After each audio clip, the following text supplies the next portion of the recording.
Hi guys! So this is going to be a quick video on the Australian Shepherd because I have one for myself and I thought I might make an informative video about this breed. Might help you choose if you are thinking about getting an Australian Shepherd. So I have my own dog, the Australian Shepherd Kimbra. She's about 4 years old and she's from a breeder, a certified breeder in the Netherlands, and this means for our country that these breeders have to live up to a lot of standards. They have to DNA test the animals. They have to do a lot of checkups with their dogs before they are even allowed to breed with these dogs. But that ensures you that you have a very healthy and well socialized dog, because we got her as a pup at 9 weeks old, and the breeder already spent a lot of money and work and time getting these dogs as healthy as they possibly can, and as well socialized as they possibly can. So that's what I find a very good thing, especially if this is your first dog. Make sure that you go to a good breeder if you're not adopting, of course, because that's also a very good possibility. But if you're not adopting, make sure you go to a very good breeder that is, if possible, certified, so you can check up on them, that they are doing their job and making sure their dogs are healthy and well cared for. So, as a disclaimer, I want to tell you that I'm not an expert on this breed. I have an Australian Shepherd for myself, and I learned a lot from this dog. And I'm also kind of familiar with this breed through the shelter that I work at and the other Australian Shepherds that I've met in my life. So I think I have quite a good knowledge about this breed, but it doesn't mean I'm an expert, and everything I will tell you in this video goes for every Australian Shepherd. They're all unique, and every single dog has their own unique character. So this is just some general information that I've noticed about this dog and that I've learned about this breed. And yeah, I hope this will help you choose if you are thinking about getting a Australian Shepherd. I hope this will help you make a decision. The Australian Shepherd is a herding breed, so this means they are a working dog.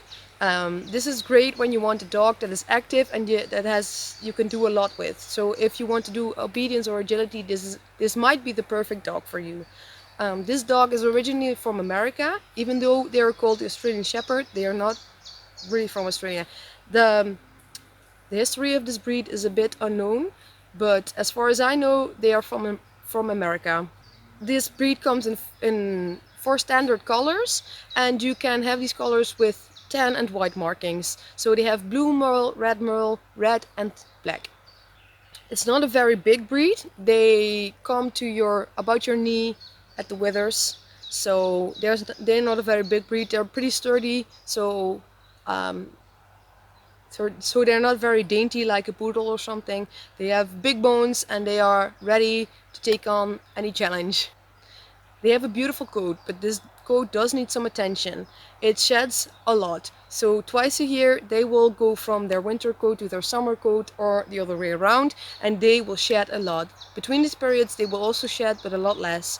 So it's very advisable to go to a groomer at least once or twice a year to get rid of all this old hair and make their coat fresh and shiny again. If you don't do this, if you don't pay any attention to this coat, it will get matted and it will get very thick and just not very healthy. So you have to keep in mind that this is a coat that needs some attention. So first off, I want to talk to you about the activity level. So this is a very active breed. This breed was made for herding cattle, so they are a very sturdy, hardworking breed. You can imagine that if this dog was kicked in the face by a cow, that they were not supposed to be giving up. They were bred to go on, to work hard, to not be scared of anything. So they might look fluffy and cute, but they are very sturdy dogs. They're working dogs, so this also means that they are a very, very active breed. They need to walk, they need to run, they need to swim, they need to play. And I don't only mean physically, I also mean mentally. You have to mentally stimulate this breed, because if you don't, they will be very annoying. They will get bored and they will just put your household upside down, because if you don't give them a job to do, they will find a job. They're a working dog, so that's what you can expect. You cannot expect this dog to just be a couch potato. It wasn't bred to do that. It can be if you give them enough to do physically as well as mentally. They can be lovely, sweet, calm dogs in the house, but you have to be ready to work with them every day so it will fulfill their needs for activity. This also means that this dog has a very high will to please. It will be always ready to work with you. If I sit on the couch and I get up to get a glass of water or whatever, she will be right next to me because she will be ready to work if I ask her to. And that can be a fun thing because it's a great dog to train with, which I will talk about more later, but it can also be quite an annoying thing. You have to think about this, that if you want to go to the toilet, if you want to go get the mail, if you want to go put on the television, this dog will follow you because they want to know where you're at and if they can help you with anything, if they can work for you.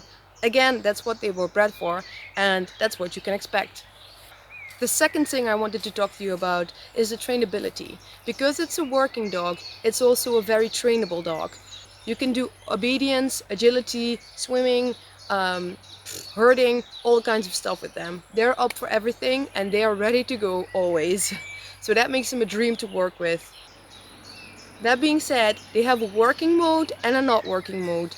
When they are in working mode, they are focused, they are very eager to work with you, they are very ready to go. But if they are not in working mode, they can be very, very stubborn as well. A good example for this is we have the same path that we walk every day with the dogs, and at the end of this path is a road. So we ask them to wait, we give them the command wait, and they will wait till we get there to see if the road is clear and we can pass the road. Because they almost always walk off leash because they know a lot of commands, they listen well, and it's not a very busy road, so it's safe for them to do this. But I always have to ask them to wait, because if I don't, that's a reason for Kimbra to think, well, you didn't ask me to do it, so I don't have to do it, so I won't do it. And that's also a thing that this dog does, and that also comes from their herding roots, because this dog needed to be very independent and problem solving for themselves to do their job right. So that's also what you can expect. And even though it's not really used for this purpose anymore, you will still see this in their character. So this dog, when it sees a problem, it will try to solve it. If it sees a blockade, a brick wall, it will try everything it can to get to the other side if it wants to, because it's a problem-solving dog. Where another dog would give up, she will keep on going and try to solve this problem, which is very fun again with training, because you can do some pretty challenging stuff with them and they will be up for the task and they will try their best to do this together with you. But as I said, they can also be quite stubborn, and that just means that you have to think about this when you are working with this dog. When they're in working mode, they're great to work with. When they're not in working mode, they're still great dogs, but you just have to keep in mind that they can be pretty stubborn, and that you have to tell them what to do, when to do it, when the time comes. Of course, I'm all for the positive training, and I'm not one to bully your dog around, push your dog around, but sometimes you have to be very consequent to this dog and tell them what you want, because they will take advantage of you very quickly if they want to.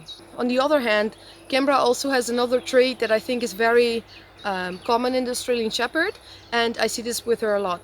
And that is a kind of slavishness. I don't even know if that's a real English word, but that's how we call it in Dutch.